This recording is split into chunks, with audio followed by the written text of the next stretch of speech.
Saudara sekalian yang terkasih dalam Yesus Kristus, apa yang terjadi kalau orang itu hanya mau didengar dan tidak mau mendengar? Kalau orang itu seperti ini, biasanya dia akan merusak suasana kebersamaan. Orang biasanya nggak tahan. Orang tidak tahan hidup dengan orang yang hanya mau didengar tetapi nggak mau mendengar. Betul nggak? Betul nggak? Betul. Maka penting sekali kita menyadari kita ini nggak hidup sendiri tetapi hidup bersama dengan yang lain. Maka memang harus ada keseimbangan. Kita harus biasa didengar tetapi juga biasa mendengar. Supaya biasa didengar, maka memang juga harus biasa berbicara. Jangan segala sesuatu, terutama hal yang penting, hanya disimpan dalam hati. Tetapi orang juga harus biasa mendengar. Maka kalau ada orang lain yang berbicara, didengar. Dan kalau orang lain itu nggak berbicara, kita bisa minta. Saya minta masukan. Saya minta pandangan. Saya minta pendapat. Ini pancingan supaya orang lain berbicara, lalu kita mendengar. Sudah ada banyak bukti yang memperlihatkan bahwa ketika orang itu hanya mendengarkan diri sendiri, yang berarti hanya mau diperintah oleh diri sendiri, maka dia akan menjadi susah dalam hidupnya. Waktu saya opname, saya itu sempat nonton televisi, dan televisi itu ada berita yang terus-menerus disiarkan, yaitu mengenai tindakan kekerasan. Ada tindakan kekerasan fisik, ada tindakan kekerasan dengan kata-kata. Dan tadi saya baca-baca artikel, ternyata ini termasuk tindakan kekerasan kalau orang itu mendiamkan. Jadi ketika kita nggak berbicara, ketika kita nggak mau omong, ketika kita mendiamkan, sebenarnya ini termasuk tindakan kekerasan. Namanya tindakan kekerasan, pasti akan melukai. Yang paling berat itu adalah kalau yang dilukai itu adalah batin, adalah hati. Maka kita berusaha betul, jangan sampai karena kita hanya mau didengar dan tidak mau mendengar, jangan sampai kalau itu terpelihara, nanti kita bisa melukai orang lain, membuat tindakan kekerasan.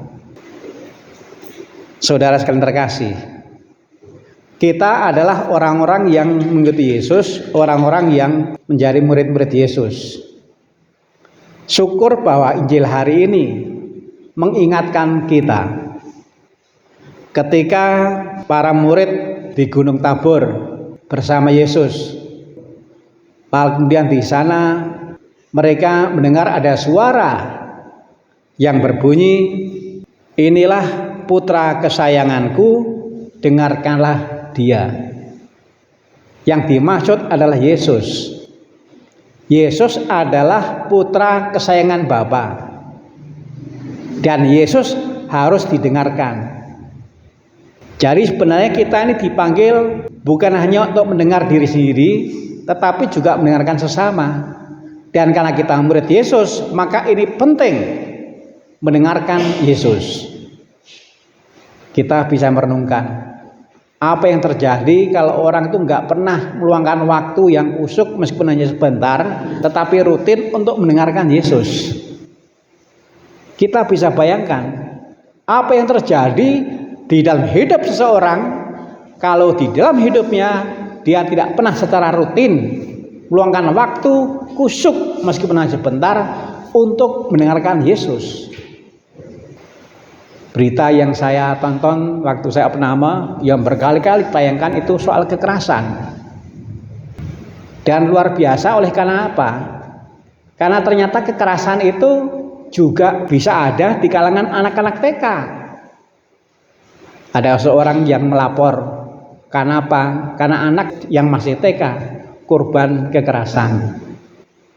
Barangkali selama ini yang kita dengar kekerasan itu yang kita ketahui hanya sebatas anak remaja. Ternyata tidak. Kekerasan bisa dilakukan juga terhadap anak kecil.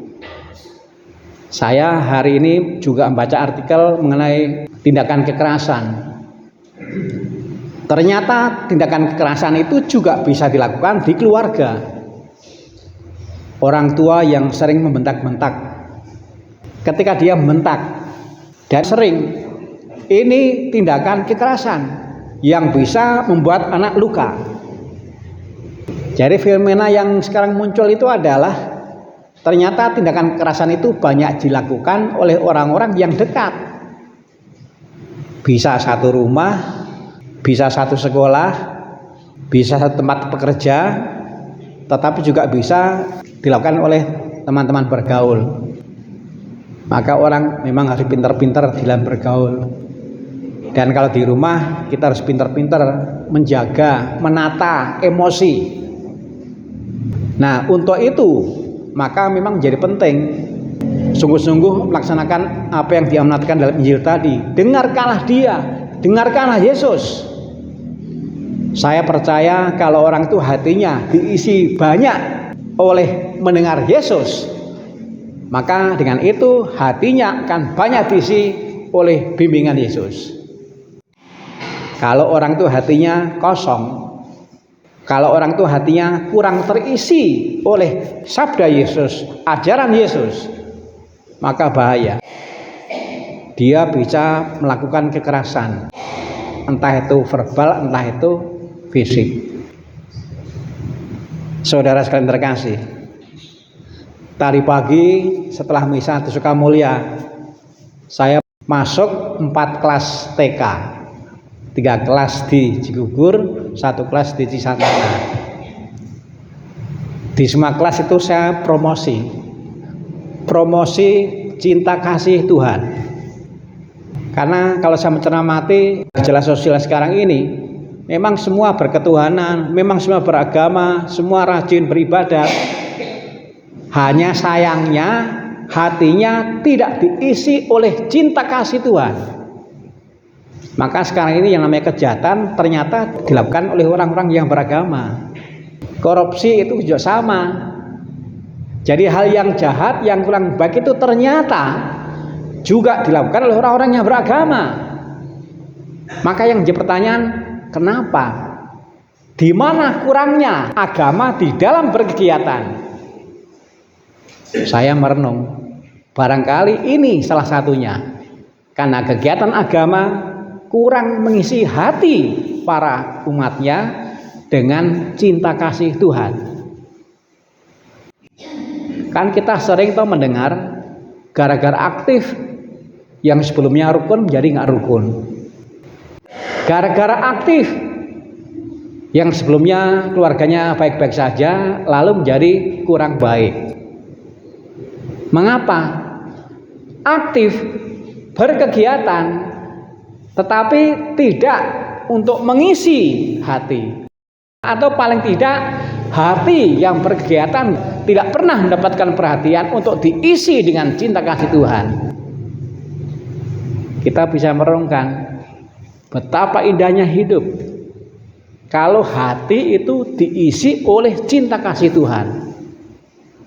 Maka tadi di kelas TK, 3 kelas di Cigugur dan 1 kelas di Cisantana, saya hanya ngajari 1 baris lagu. Ajarilah kami Tuhan bahasa cinta kasih. Tadi El juga saya ajari nyanyi itu. Ajarilah kami Tuhan bahasa cinta kasih. Setelah semua bisa menyanyi, lalu saya bilang kepada mereka, saya ngasih PR, tolong setiap hari nyanyikan lagu itu. Ajarilah kami Tuhan bahasa cinta kasih. Ini cara sederhana yang saya lakukan untuk membantu supaya anak-anak itu akrab dengan kata-kata rohani, tapi mudah-mudahan dengan sering dinyanyikan lalu juga berpengaruh, termasuk berpengaruh ke hatinya, agar hatinya diisi oleh cinta kasih Tuhan. Makin hari makin terasa betapa cinta kasih Tuhan itu kok rasanya makin jauh. Maka memang kita berusaha betul untuk membantu satu sama lain supaya semua semakin penuh cinta kasih Tuhannya. Saudara sekalian terkasih, saya terharu dan bersyukur oleh karena para umat stasi ini bisa kerja bakti. Hari Minggu lalu ya Pak ya, kerja bakti untuk mengisi sumur yang lama dengan tanah. Mengisi sumur dengan tanah ditimbun dilakukan bersama-sama. Itulah kerja bakti. Saya renungkan, wah ini bagus. Lalu saya bayangkan, sumur itu adalah hidup kita. Dan tanah yang kita masukkan itu adalah cinta kasih Tuhan. Betapa indahnya kalau kita juga yuk bekerja bakti, mengisi sumur, mengisi hati kita semua, tidak dengan tanah tetapi dengan cinta kasih Tuhan. Inilah putra kesayanganku, dengarkanlah dia, dengarkanlah Yesus. Mengisi hati dengan cinta kasih Tuhan, itulah salah satu cara mendengarkan Yesus. Saya juga bersyukur dan terharu oleh karena stasi ini juga ada ketekunan mengadakan bina iman anak-anak yang harapannya adalah nggak banyak, supaya anak-anak dengan bina iman didekatkan pada kitab suci. Dengarkanlah dia. Mendengarkan dia berarti dekat, mau membaca meskipun nggak ngerti kitab suci. Maka ini dilanjutkan. Ini kegiatan yang luar biasa, luar biasa.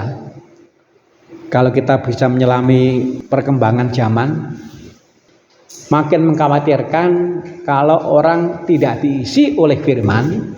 Karena apa? Karena firman-Mu adalah pelita bagi kakiku dan terang bagi jalanku. Hidup tanpa cahaya kita bisa bayangkan. Dan cahaya itu adalah firman. Maka di samping mengungkapkan rasa terharunya, saya juga memberikan dukungan supaya itu dilanjutkan. Siap? Siap dilanjutkan. Inilah generasi kita. Mudah-mudahan bina iman kita itu bisa melahirkan generasi emas. Emas karena apa? Karena berkilau berkat firman yang masuk di dalam hatinya, berkat cinta kasih Tuhan yang ada di dalam hatinya. Saudara sekalian terkasih, inilah putra kesayanganku, dengarkanlah dia, dengarkanlah Yesus. Yesus gak bisa digantikan oleh apapun dan siapapun, gak bisa, gak ada. Maka kita berusaha betul jangan menyia-nyiakan Yesus. Tak terkecuali dengan cara jangan bosan, jangan pelit waktu, tetap semangat. Dengarkanlah dia, dengarkanlah Yesus. Tuhan memberkati.